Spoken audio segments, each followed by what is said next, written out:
কবর প্রতিদিন ডাক দিয়ে বলে আনা বাইতুদ দুধ। প্রত্যেকের কবর প্রত্যেককে ডেকে বলে, ও আল্লাহর বান্দা, জানো আমি পোকামাকড়ের ঘর, পোকামাকড়ের ঘর।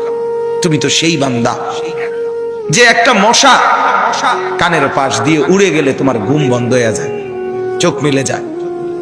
একটা মশার গুনগুন আওয়াজ সহ্য করতে পারো না।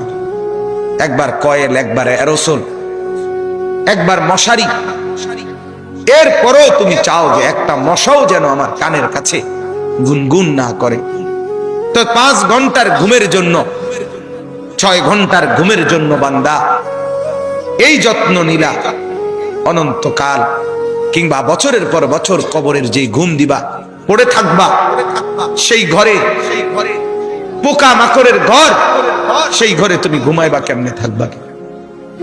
আমার বাপ, আমি থাকবো কিভাবে?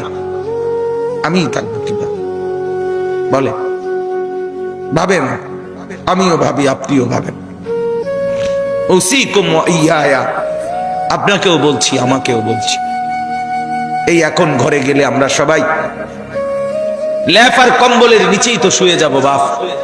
কিন্তু একবার ভাবেন তো, যার মা কবরে, মার কবরে ল্যাপ কম্বল আছে কিনা? যার বাপ কবরে আছে এই মুহূর্তে, বাপ আপনি ভাবেন তো।